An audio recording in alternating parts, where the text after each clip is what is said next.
ডাকসু এবং জাহাঙ্গীরনগর বিশ্ববিদ্যালয়ে বাস্তবতা হচ্ছে ছাত্রদল জিততে পারে নাই, বাস্তবতা হচ্ছে শিবির ল্যান্ডস্লাইড ভিক্টরি পেয়েছে।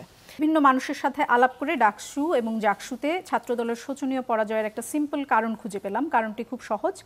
ছাত্রছাত্রীরা জাতীয়তাবাদী ছাত্রদলের মধ্যে একটা ছাত্রলীগ হিসেবে গড়ে ওঠার সম্ভাবনা দেখতে পেয়েছে এবং নিশ্চিত করেছে যেন সেটা না হতে পারে। ঢাকা বিশ্ববিদ্যালয়ের শিক্ষক নেটওয়ার্কের একজন শিক্ষকের বরাত দিয়ে তিনি বলেছেন যে সাদিক কায়েম নির্বাচনের দিনও একজন সাধারণ ছাত্রের মতো 2-1 জনকে সাথে নিয়ে চলাফেরা করেছেন। অন্যদিকে আবিদ বা হামিমের সাথে 15-20 জন ক্যাডার ছিল।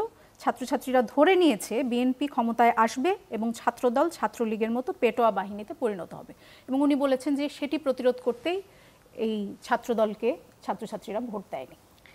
দেখুন, একটা প্রবাদ আছে যে সফলতার অনেক পিতা হয়, ব্যর্থতার আসলে দায় কেউ নিতে চায় না। সো ডেফিনেটলি ডাকসু এবং জাহাঙ্গীরনগর বিশ্ববিদ্যালয়ে বাস্তবতা হচ্ছে ছাত্রদল জিততে পারে নাই, বাস্তবতা হচ্ছে শিবির ল্যান্ডস্লাইড ভিক্টরি পেয়েছে।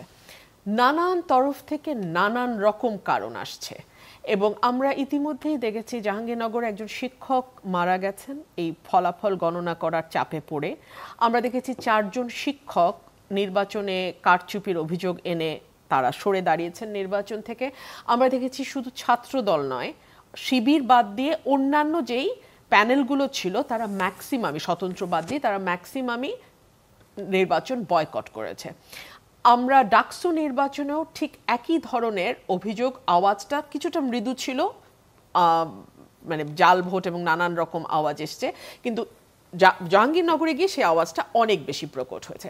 আমি যদি এটাকে একপাশে সরিয়েও রাখি, বাস্তবতা হচ্ছে 15 বছর আওয়ামী লীগের শাসনামলে ছাত্রদল বিশ্ববিদ্যালয়ে ঢুকতে পারে নাই, কোনো হলে থাকতে পারে নাই, তাদের পরিচয় লুকিয়ে তারা পলিটিক্স করে নাই, তাদের কারা কারা ছাত্রদল করে এটা সবাই জানতো এবং তাদের বিরুদ্ধে মামলা হামলা গুম নানান রকম নিবর্তনমূলক আচরণ ছিল। সো 15 বছর তারা ক্যাম্পাসের বাইরে ছিল। গত 1 বছর তারা যখন ছাত্রদল পরিচয়ে ক্যাম্পাসে ঢুকতে গেছে তখন আমরা জানি একটি বিশেষ রাজনৈতিক দলের ছাত্র সংগঠন সাধারণ ছাত্রছাত্রীর ব্যানারে তাদেরকে প্রতিহত করেছে।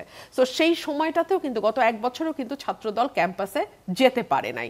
3 হচ্ছে ছাত্র শিবির একটা অত্যন্ত সুসংগঠিত ক্যাডার বেসড সংগঠন যারা 15 বছর নানান ছদ্ম পরিচয় দিয়ে পলিটিক্সটা জারি রেখেছে এবং তারা ডোর টু ডোর ক্যাম্পেইন করেছে, মানে প্রতিটা স্টুডেন্টের কাছে কাছে গিয়ে তারা তাদের বার্তা পৌঁছে দিয়েছে। এই জায়গায় ছাত্রদলের সম্ভবত একটা ঘাটতি ছিল। ছাত্র শিবিরের এই প্যানেল কিন্তু 1 বছর আগেই রেডি করা মানে ডিক্লেয়ার্ড প্যানেল না, বাট তারা জানতো কে সভাপতি হবে, কে ভিপি পদে দাঁড়াবে, কে জিএস পদে দাঁড়াবে, কে কোন পদে দাঁড়াবে, এটা তারা জানতো। এবং আপনি দেখুন, আমি এটা জাতীয় রাজনীতির সাথে একটা মিল আপনাকে দেখাই। তারা মুখে পিআরের কথা বলছে, তারা মুখে হুমকি দিচ্ছে জুলাই সনদ বাস্তবায়িত না হলে কোনো নির্বাচন হবে না, তারা মুখে বলছে যে অন্যান্য 14 দল সহ যদি জাতীয় পার্টি নিষিদ্ধ না হয়, লেভেল প্লেইং ফিল্ড না হয়, তারা নির্বাচনে যাবে না। এগুলো তারা বলছে ঠিকই, কিন্তু একমাত্র জামাত হচ্ছে সেই রাজনৈতিক দল যাদের 300 আসনের ম্যাক্সিমামটাতেই ক্যান্ডিডেট রেডি করা।